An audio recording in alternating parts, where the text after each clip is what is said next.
আসসালামু আলাইকুম ওয়া রাহমাতুল্লাহি ওয়া বারাকাতুহু। এই ভিডিওতে আপনাদের স্বাগতম। আজ আমরা জানব র্যান্ডমাইজড ক্লিনিক্যাল ট্রায়াল বা আরসিটি, যাকে বাংলায় বলা হয় নিয়ন্ত্রিত এলোমেলো গবেষণা বা এলোমেলো নিয়ন্ত্রিত পরীক্ষা। যখন আমরা প্রমাণ ভিত্তিক চিকিৎসা বিজ্ঞানের ত্রিভুজের দিকে তাকাই, তখন দেখি এই পিরামিডের নিচের দিকে থাকে বর্ণনামূলক গবেষণা, যেমন কেস রিপোর্ট বা ক্রস সেকশনাল স্টাডি। এরপর আসে বিস্তারিত বিশ্লেষণধর্মী গবেষণা, যেমন সুনির্দিষ্ট কোহর্ট স্টাডি অথবা গভীর কেস কন্ট্রোল স্টাডি। এবং তারপরই আসে কঠোরভাবে এলোমেলো নিয়ন্ত্রিত বা সুপরিকল্পিত নিয়মিত গবেষণা। এই ভিডিওতে আমাদের আলোচনার বিষয় এগুলোর সমান শক্তিশালী হল পদ্ধতিগত পর্যালোচনা বা মেটা অ্যানালাইসিস, যাকে মেটানেমেসিসও বলা হয়। এখানে আমরা এলোমেলো নিয়ন্ত্রিত ও নিয়মিত গবেষণার র্যান্ডামাইজ ট্রায়ালসের ওপর গুরুত্ব দিচ্ছি, যা এই পিরামিডে লাল রঙে দেখানো হয়েছে। এই ধরনের গবেষণাকে সবচেয়ে শক্তিশালী গবেষণা হিসেবে ধরা হয়, কারণ এতে অংশগ্রহণকারীদের দুইটি গ্রুপে এলোমেলোভাবে ভাগ করা হয়। একটা গ্রুপ নতুন চিকিৎসা পায়, আর একটা গ্রুপ পায় অন্য কোনো চিকিৎসা বা প্ল্যাসিবো, ভুয়া ওষুধ। এগুলোকে সবচেয়ে শক্তিশালী গবেষণা ধরা হয়, কারণ এতে পক্ষপাতের সুযোগ অন্যান্য গবেষণার তুলনায় অনেক কম। এর একটি বড় সুবিধা হলো রোগীদের এলোমেলোভাবে ভাগ করা হয় এবং কিছু ক্ষেত্রে চিকিৎসা গোপন রাখা যায়। এছাড়াও এতে ব্যবহৃত পরিসংখ্যান বা বিশ্লেষণ পদ্ধতিগুলো সাধারণত সহজ। গবেষণা গ্রুপকেও স্পষ্টভাবে সংজ্ঞায়িত করা যায়। তবে এর একটি অসুবিধা হলো চিকিৎসা সময়কাল বা গবেষণার সময় বেশি হওয়ায় খরচও বেশি হয়, ফলে খরচ আরও বেড়ে যায়। এছাড়াও এই ধরনের গবেষণায় অংশগ্রহণকারীদের বেশিরভাগই স্বেচ্ছাবক, যাকে ভলেন্টিয়ার বায়াস বলা হয়। এছাড়া কখনো কখনো এই ধরনের গবেষণা পরিচালনার সময় বৈজ্ঞানিক নীতিমালার সঙ্গে কিছুটা দ্বন্দ্ব দেখা দিতে পারে। এই ধরনের গবেষণা পরিচালনার জন্য প্রথমে গবেষণা প্রশ্ন এবং গবেষণার প্রোটোকল লিখতে হয়। এরপর এটি বৈজ্ঞানিক গবেষণার নীতিমালা কমিটি বা আইআরই, অর্থাৎ এথিক্যাল রিসার্চ কমিটিতে পাঠানো হয়। এরপর এই গবেষণার জন্য অংশগ্রহণকারীদের একত্রিত করা হয় এবং তাদের কাছ থেকে অংশগ্রহণের সম্মতি নেওয়া হয়। এরপর তাদেরকে এলোমেলোভাবে ভাগ করা হয় এবং সম্ভব হলে তাদের কাছে চিকিৎসা গোপন রাখা হয় এবং পুরো গবেষণার সময় জুড়ে তাদের পর্যবেক্ষণ করা হয়, যতক্ষণ না গবেষণার সময় শেষ হয়। এরপর প্রতিটি গ্রুপে কতজন রোগী আছে তা গণনা করা হয় এবং এই সংখ্যাগুলো একে অপরের সঙ্গে তুলনা করা হয় ও প্রয়োজনীয় পরিসংখ্যানগত বিশ্লেষণ করা হয়। এই ছবিতে দেখানো হয়েছে কিভাবে গবেষণার নমুনা এলোমেলোভাবে ভাগ করা হয়। এখানে রয়েছে জনসংখ্যা বা স্যাম্পল, যেটিকে এলোমেলোভাবে ভাগ করা হয়, বা এখানে যেটিকে প্রতীক দ্বারা বোঝানো হয়েছে। নতুন চিকিৎসা ও পুরনো চিকিৎসার মধ্যে আর দ্বারা এবং এরপর গবেষণা চলাকালীন তাদের পর্যবেক্ষণ করা হয়। এরপর প্রতিটি গ্রুপে কতজন রোগী আছে তা গণনা করা হয়। এই ধরনের গবেষণার শুরুতেই প্রশ্ন নির্ধারণ করতে হয়, গবেষণা প্রশ্ন বা রিসার্চ কোয়েশ্চেন। এবং এখানে গবেষণা প্রশ্ন নির্ধারণ করা হয় পিকো নামে পরিচিত একটি পদ্ধতির মাধ্যমে, যেখানে প্রতীকগুলো বোঝানো হয়েছে। পি মানে পপুলেশন বা গবেষণার নমুনা, আই মানে ইন্টারভেনশন বা নতুন চিকিৎসা পদ্ধতি যা ব্যবহার করা হবে, সি মানে কন্ট্রোল বা প্রচলিত চিকিৎসা যার সঙ্গে নতুন চিকিৎসার তুলনা করা হবে, এবং ও মানে আউটকাম, অর্থাৎ এই গবেষণায় প্রত্যাশিত ফলাফল।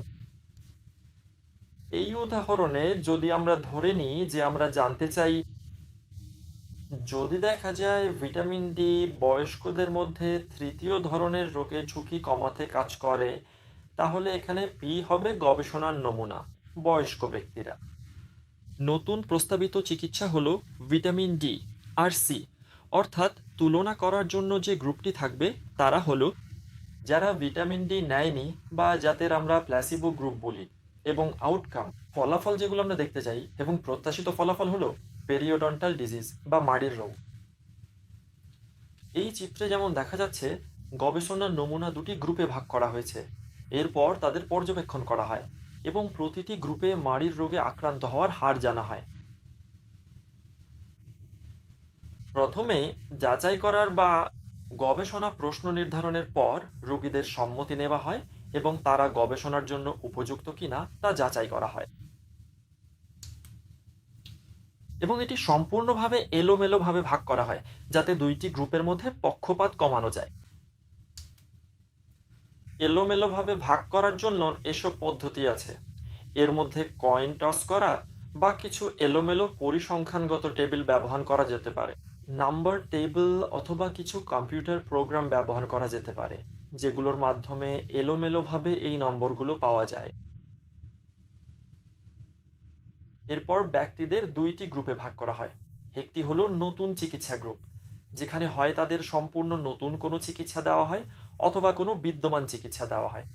তবে তাদের এই চিকিৎসা নতুন ডোজে বা ভিন্ন মাত্রায় দেওয়া হয়, অথবা তাদের নতুন চিকিৎসা পুরনো চিকিৎসার সঙ্গে একসাথে দেওয়া হয়। অন্যদিকে দ্বিতীয় গ্রুপকে হয় প্লাসিবো, নকল ওষুধ দেওয়া হয় অথবা প্রচলিত চিকিৎসা দেওয়া হয়। অনেক ক্ষেত্রেই রোগীদের অন্তত কিছু চিকিৎসা দেওয়া উচিত, প্রচলিত চিকিৎসা। যেমন ধরুন, আমরা যদি ক্যান্সার রোগীদের ওপর একটি গবেষণা করতে চাই, তাহলে আমরা নতুন চিকিৎসা গ্রুপকে চিকিৎসা দিয়ে অন্য গ্রুপকে চিকিৎসা ছাড়া রাখতে পারি না। তাদের অবশ্যই প্রচলিত বা স্বীকৃত চিকিৎসা গবেষণার সময় দিতে হবে। তাদের ছেড়ে দেওয়া যায় না। এই রোগীদের কোনো চিকিৎসা না দিয়ে শুধু প্লাসিবো দেওয়া যায় না।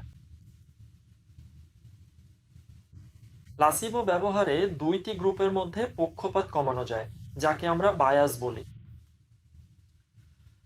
এছাড়াও চিকিৎসা গোপন রাখার একটি পদ্ধতি আছে, যেখানে চিকিৎসা হয় গবেষণায় অংশকারীদের কাছ থেকে গোপন রাখা হয়, যাকে বলা হয় সিঙ্গেল ব্লাইন্ড, অথবা চিকিৎসা গবেষণায় অংশগ্রহণকারী এবং গবেষকদের কাছ থেকেও গোপন রাখা হয়, যাকে ডাবল ব্লাইন্ড বলা হয়।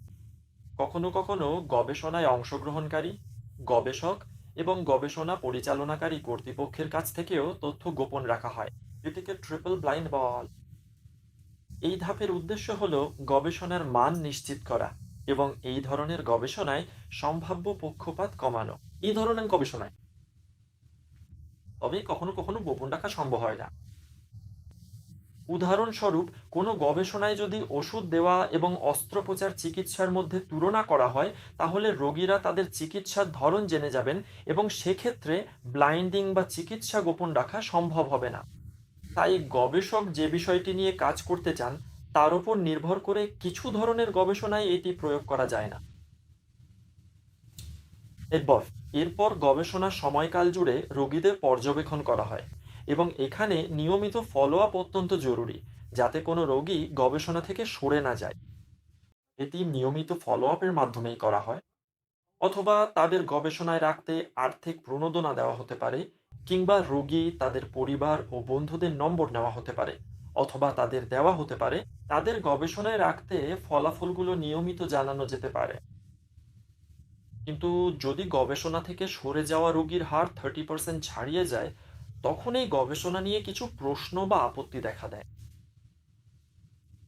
গবেষণা শেষ হলে প্রতিটি গ্রুপে কতজন আক্রান্ত হয়েছে, কি ফলাফল এসেছে বা প্রত্যাশিত ফলাফল কি তা নির্ধারণ করা হয় এবং একে অপরের সঙ্গে তুলনা করা হয়।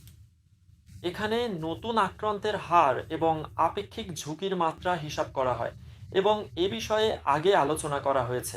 এ বিষয়ে আগের ভিডিওগুলোতেও আলোচনা করা হয়েছে। আপনাদের ধন্যবাদ।